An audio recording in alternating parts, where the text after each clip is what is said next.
مگر ادب نہیں تھا. تمہیں علم سیکھنا چاہیے, علم کے ساتھ ساتھ ادب پہلے سیکھنا چاہیے. اور نبی کی جو ذمہ داری اللہ نے بیان فرمائی ہر نبی کے بارے میں, اللہ نے کیا کہا سورہ جمعہ اور دیگر سوروں میں اللہ نے فرمایا, سورہ توبہ وغیرہ میں فرمایا, سورہ آل عمران میں بھی ہے. هو الذی بعث فی الأميین رسولا منهم یتلو علیہم آیاتہ ویزکیہم وَيُعَلِّمُهُمُ الْكِتَابَ وَالْحِکْمَةَ. وہ نبی, اللہ نے نبی کو بھیجا ان پڑھ امی لوگوں میں, امی ان پڑھ لوگوں میں نبی کو بھیجا ہے. نبی نے آ کر سب سے پہلے کیا کیا؟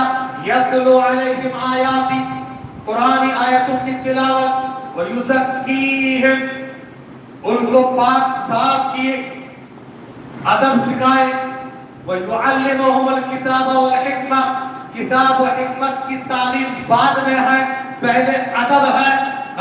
پہلے یزکیہم, ادب, اس کے بعد تعلیم ہے. آج ہمارے پاس المیاں ہے, علم تو ہمارے پاس بہت ہے, ادب نہیں ہے. یاد رکھیے ادب کے بغیر بیکار انسان ہے. اور میرے والدین احسان عبد القربہ, اپنے رشتہ داروں کے حقوق ادا کیا کرو, رشتہ داروں کے حقوق ادا کیا کرو. وبذی القربى والیتامى والمساکین, اور اسی طرح سے یتیمہ مسکینوں کے حقوق ادا کیا کرو. اللہ کا حق, والدین کے حق, اور اپنے رشتہ داروں کے حق, مسکینوں کے حق اور یتیموں کے حق, 5 حقوق ہو گئے. اور 5, اب دیکھو 10 میں سے یہ 5 ہو گئے, باقی 5 میں سے 3 کا تعلق پڑوسی سے ہے, پڑوسی سے ہے. 9, 10 میں سے 1 کا تعلق اللہ سے ہے, باقی 9 جن کا تعلق اللہ کی مخلوقات سے ہے, اور 9 میں سے 3 کا تعلق پڑوسی سے ہے. اللہ اکبر. والجار ذی القربى, اس رشتہ دار کے ساتھ, اس پڑوسی کے ساتھ حسن سلوک کرو جو تمہارے پڑوسی بھی ہے, رشتہ دار بھی ہے. والجار الجنب, اور وہ پڑوسی جو رشتہ دار تو نہیں ہے مگر پڑوسی ہے. والصاحب بالجنب, وہ پڑوسی جو تمہارے ٹیمپورری پڑوسی ہیں, سفر میں ہو, ساتھ میں بازو کوئی بیٹھا ہے, کام کرنے کی جگہ تمہارے کلیگ ہے, کلاس میٹ ہے, تمہارے ساتھ میں کام کرنے والے, اٹھنے بیٹھنے والے, مسجد میں آئے ہو, بازو 1 گھنٹہ آدھا گھنٹہ جو بیٹھنے والے, وہ بھی تمہارے پڑوسی ہیں. پڑوس کے ساتھ اس کے سلوک, یہ کل ہو گئے 8, ہے نا, 8. اور اس کے بعد وابن السبیل, مسافر کے ساتھ اس نے سلوک کرو. وما ملکت ایمانکم, 10واں اور آخری ہے, تمہارے ہاتھ کے اندر کام کرنے والوں کے ساتھ اس نے سلوک کرو. تمہارے اندر میں کام کر رہے, تمہاری فیکٹری میں کام کر رہے, تمہارے گھر میں کام کر رہے ہیں, ان کے ساتھ سلوک کیا کرو, اس نے سلوک کیا کرو. حاکم محکوم کے ساتھ اس نے سلوک کیا کرے. نبی نے فرمایا وَابْغُونِي بِالضُّعَفَاءِ, اللہ کہتا ہے حدیث قدسی, اے لوگو مجھے ڈھونڈو, اس کو اللہ کو ڈھونڈو. کہاں؟ بِالضُّعَفَاءِ, کمزوروں میں, مسکینوں میں, ناداروں میں ڈھونڈا کرو تو اللہ کو پا جاؤ گے. کیا مطلب ہے؟ صحیح مسلم کی حدیث ہے, کل قیامت کے میدان میں اللہ کہے گا, بندہ میں بھوکا تھا تو نے مجھے کھلایا نہیں, میں پیاسا تھا تو نے مجھے پلایا نہیں, میں بیمار تھا تو نے میری عیادت نہیں کی. بندہ کہے گا اللہ تو بھی بھوکا پیاسا ہوا, تو بھی بیمار ہوا, کہ ہاں تیرے پڑوس میں تیرے پاس تیرا پڑوسی بھوکا پیاسا تھا, تو پیٹ بھر بھر کے کھا کے سوتا تھا, اور وہ بیچارہ سو نہیں پاتا تھا, تو نے کبھی اس کی خبر گیری نہیں کی ہے. وہ تیرا پڑوسی بیمار تھا, تو نے کبھی اس کی بیمار پرسی نہیں کی ہے, اس کی عادت نہیں کی ہے, اس کا ہیلپ اور تعاون نہیں کیا ہے. اگر تو کیا ہوتا آج یہاں پاتا مجھے, تو کمزوروں مجبوروں کے ساتھ اس سے سلوک اللہ کو پاؤ گے. اور ایک دوسری روایت میں نبی نے فرمایا وَهَلْ تُرْزَقُونَ إِلَّا بِدُعَفَائِكُمْ, اور تمہیں روزی روٹی دیا جاتا ہے, تم کو روزی روٹی دیا جاتا ہے. تمہاری روزی روٹی میں برکت ہوتی ہے جن کے ذریعے سے کمزور, نادان, مسکینوں کے ذریعے سے کمزوروں کو, ناداروں کو, مسکینوں کو دو گے. اترتے ہیں ہر صبح 2 فرشتے اترتے ہیں معاملوں میں, ہر دن 2 فرشتے اترنے کے بعد کیا کرتے ہیں؟ ایک فرشتہ دعا دیتے ہیں اللہم آتی منفقا خلقا. دوسرا فرشتہ دعا دیتے ہیں اللہم آتی منفقا. فرشتوں کی دعا اور بد دعا ہے. روزانہ صبح سویرے یہ ہوتا ہے. ایک فرشتے کہتے ہیں اللہ کے راستے میں خرچ کرنے والوں کو بہترین بدلہ دے. دوسرے فرشتہ کہتے ہیں اللہ روکنے والے بخیلی کرنے والوں کو برباد اور ہلاک کر دے. فرشتے کی بد دعا صبح سویرے بارگاہ الہی میں یاد رکھی. اسی لیے اللہ نے فرمایا وَمَا يُوقَ شُحَّ نَفْسِهِ فَأُولَٰئِكَ هُمُ الْمُفْلِحُونَ. سورہ تغابن اللہ نے فرمایا جس کو نفس کی بخیلی سے بچا لیا گیا وہی کامیاب ہے, وہی کامیاب ہے. حاصل کی گرام 10 حقوق میں سے آج بھی آپ کے سامنے آخر میں صرف پڑوسی کے تعلق سے چند باتیں عرض کر کے بات ختم کرنا چاہتا ہوں. مجموعی اعتبار سے میں نے بتا دیا پڑوسی 3 طرح کے ہیں. اسی آیت میں پتا چلا ایک پڑوسی جو رشتہ دار بھی ہے پڑوسی بھی ہے. دوسرا وہ صرف پڑوسی ہے مگر رشتہ دار نہیں ہے. ہو سکتا مسلمان بھی ہو غیر مسلم بھی ہو. اور اسی طرح سے ایک پڑوسی وہ ہے جو ٹیمپورری پڑوسی ہے, سفر کے ساتھی, کام کاج کے ساتھی. کہاں عالم نے یہ بھی لکھا ہے کہ آپ کے والدین کے آپ کے پڑوسی ہے, آپ کے اولاد کے آپ کے پڑوسی ہے, آپ کی بیوی آپ کے شوہر بھی ایک دوسرے کے پڑوسی ہے نا. ان سب کے ساتھ اس نے سلوک کرو اور خصوصی طور پر یاد رکھیے جو آپ کے بازو میں ہے پڑوس. پڑوس کی اہمیت دیکھی صحیح مسلم کی روایت ہے اور صحیح بخاری میں بھی ہے. صحابی رسول کہتے ہیں کہ پیارے نبی صلی اللہ علیہ وسلم فرماتے ہیں ما زال جبریل یوصینی بالجار حتی ظننت سیعرسہ. جبریل جب آتے پڑوسی کے تعلق سے خیر کی وصیت فرماتے, پڑوسی کے ساتھ اس نے سلوک کرنا. جب جبرائیل آئے تب بتاتے گئے, یہاں تک کہ مجھے شک ہونے لگا کہیں پڑوسی کو بھی مال جائیداد میں وارث نہ بنا دیا جائے. ظننت انہ سیعرسہ. اللہ اکبر, کیا بات ہے. اسی لیے اسی حدیث کو مد نظر رکھتے ہوئے پڑوسی غیر مسلم بھی ہو. ابن عمر رضی اللہ تعالی عنہ کے بارے میں ہے اور یہ ترغیب و ترہیب کی صحیح روایت ہے کہ ان کے گھر میں بکرا کٹا. ان کا غلام جو ہے بکرے کو چھل رہا تھا تو انہوں نے بار بار کہا ابدا بجارنا الپڑوسی, ابدا بجارنا الپڑوسی الیہود. کہا کہ دیکھو ہمارے ابدا بجارنا الیہودی, ابدا بجارنا الیہودی, یہ میرے جو یہودی پڑوسی ہے ان سے گوشت تقسیم کرنا شروع کرو. بار بار کہہ رہے تھے. یہاں تک ان کے غلام نے کہا کتنے بار کہیں گے آپ؟ انہوں نے کہا کہ نبی نے کہا جبرائیل جب آئے بار 1000 بار جبرائیل نے پڑوسی کے ساتھ خیر کی وصیت کی ہے. اسی لیے میں نبی کی سنت پہ عمل کرتے ہوئے بار تم کو کہہ رہا ہوں سوچو یہودی ہے, یہودی پڑوسی کے ساتھ حسن سلوک کا حکم دیا جا رہا ہے. آج ہمارا معاملہ کیا ہے؟ پڑوسی اپنا کچرا لے جا کے پڑوسی کے گھر کے سامنے ڈال دی, اپنا کچرا لے جا کے مسجد کے سامنے ڈال دی, لے جا کے کسی کا راستہ جام کر دیے. اور بڑے افسوس کے ساتھ کہنا پڑتا ہے یہ اسلام کی پہلی تعلیم اقرا پڑھو. 6 مہینہ وحی نہیں آئی, اس کے بعد سیکنڈ وحی کیا جانتے ہیں؟ سیکنڈ وحی کیا ہے؟ سورۃ مدثر کی ابتدائی آیت ہے. بسم اللہ الرحمن الرحیم یا ایھا المدثر قم فانذر وربک فکبر وثیابک فطہر. اے کملی والے کمبل اوڑھ کے سونے والے اٹھو, سونے کا وقت نہیں ہے, محنت کرو, آگے بڑھو, دعوت و تبلیغ کا کام کرنا ہے. قم فانذر, اٹھو لوگوں کو ڈراؤ.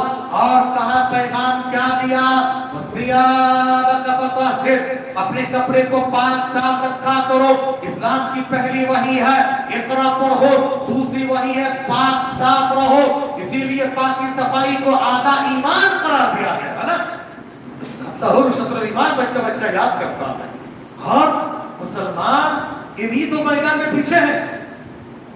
آج تعلیم کے میدان میں مسلمان ایس ٹی سے پیچھے ہیں. پاکی صفائی تو یہ مسلمانوں کی پہچان ہے. گندا محلہ مسلمان کا, بدبودار محلہ مسلمانوں کا محلہ.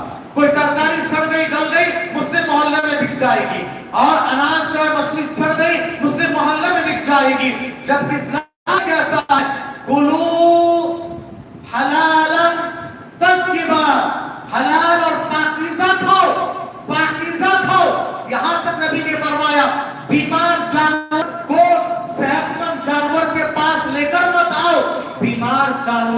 گوشت مت کھاؤ.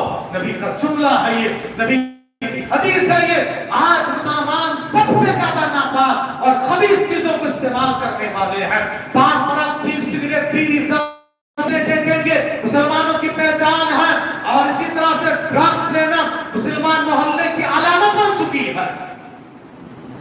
کبھی پولیس والے بلاتے ہیں ہم لوگوں کو, جو ائمہ ہیں خطبہ ان کو بلاتے ہیں, بلا کر آپ جمعہ کے خطبے سے آپ کی قوم میں تو یہ حرام ہے اور سب سے زیادہ ڈرگس آپ کی قوم میں ہے, سمجھائیے. سر شرمسار ہو جاتا ہے, نیچے جھک جاتا ہے. غیر کہتا ہے کہ یہ آج یہ حال ہے. جتنے مسلم میجورٹی والا علاقہ ہے ڈرگس کے سپلائی زیادہ ہیں. یاد رکھو یہ حرام ہے, حرام ہے. جتنے منشیات ہیں, بیڑی, سگریٹ, پان پرست, زردہ, گٹکا, جو کچھ ہے مکروہ نہیں, مکروہ نہیں, حرام, حرام, حرام. ایک یاد رکھیے, ڈبل نہیں ٹرپل حرام ہے. اس لیے کا مکروہ ہے. ایک تو فضول خرچی حرام ہے, جسم کو نقصان پہنچانا حرام ہے, اور اللہ نے کہا کہ نشہ کرنا حرام ہے. جس کے کثیر مقدار میں نشہ پیدا ہو اس کی قلیل مقدار بھی حرام ہے. یاد رکھیں میرے بھائی کو, پڑوسی کے ساتھ اس نے سلوک کیا کیجیے. پڑوسی, نبی نے کہا کہ جس کو 4 چیزیں مل گئی بہت خوش نصیب ہے. کہا کہ بہترین بیوی مل گئی, بہترین پڑوس مل گیا, اچھا گھر مل گیا, اچھی سواری مل گئی, خوش نصیب انسان ہے. نبی نے کہا جب تک اطلب الدار قبل اطلب الجار قبل الدار, گھر خریدنے سے پہلے, گھر لینے سے پہلے پڑوس دیکھا کرو. پہلی صدی ہجری کا ایک واقعہ ہے, بہت بڑے محدث ابو حمزہ سکری, بڑے محدث, 167 میں ان کا انتقال ہوا ہجری میں. بڑے محدث سکر, عربی میں کہتے ہیں شکر کو. ان کی باتیں اتنی میٹھی ہوتی تھی کہ لوگوں نے ان کا نام رکھ دیا کہ سکر. ایسا نہیں کہ شکر بیچتے تھے. ان کے پڑوس میں ایک آدمی تھے, اپنے مجبوری میں اپنا گھر بیچ رہے تھے, اور بیچتے ہوئے اس علاقے میں گھر کی قیمت اگر 1 لاکھ ہے, وہ پوچھ رہے تھے مجھے 2 لاکھ دینا پڑے گا. لوگوں نے کہا کہ مارکیٹ میں تو 1 لاکھ چل رہا ہے, تم گھر کی قیمت 2 لاکھ کیوں مانگ رہے ہو؟ انہوں نے کہا میں تم کو گھر کے ساتھ ساتھ پڑوسی بھی بیچ رہا ہوں, پڑوسی بھی دے رہا ہوں نا. ابو حمزہ سکری جیسے پڑوسی دے رہا ہوں, کہاں ملے گا؟ ابو حمزہ سکری جیسے پڑوسی, کیسے پڑوسی؟ دیکھو ابو حمزہ سکری کو پتا چلا میرا پڑوسی مجبوری میں گھر بیچ کے جا رہا ہے, تو بلایا ان کو, کہا کہ کیوں گھر بیچ کے جا رہے ہو؟ کہا کہ میری مجبوری ہے. کتنے میں سودا ہوا؟ اتنے میں. کہا کہ یہ لے لیجیے پیسہ اور یہ گھر مجھے بیچ دیجیے, اور آپ اس گھر میں خود رہیے. گھر میں نے خرید لیا لیکن میں نے آپ کو فری میں رہنے دیا, آپ بھی رہو. آپ جیسے پڑوسی مجھے کہاں ملے گا؟ اللہ اکبر, کیسے پڑوسی. دیکھو آج ہم پڑوسی کو تکلیف دیتے ہیں, پریشان کرتے ہیں, بھگانے کے لیے تلے ہوئے رہتے ہیں. پڑوسی کے ساتھ اس نے سلوک یاد رکھیے. نبی نے فرمایا وہ انسان اللہ کی قسم کھا کر کہا واللہ لا یؤمن, واللہ لا یؤمن, واللہ لا یؤمن, 3 بار قسم کھا کر کہا مومن نہیں, مومن نہیں. صحابہ کو بڑا تعجب ہوا, کہا کہ کون اللہ کے رسول یہ بدنصیب ہے؟ کہا من لا یأمن جارہ بوائقہ, وہ انسان جس کا پڑوسی اس کے شر سے, اس کی تکلیفوں سے محفوظ نہیں ہے, وہ انسان مومن نہیں ہو سکتا ہے. ہم سوچتے کہ پہلی صف کے مصلی ہے, بڑا نیک ہے, جبہ داری ٹوپی والا ہے, بڑا نیک ہوگا, اللہ کا حق تو ادا کرنے والا ہوگا.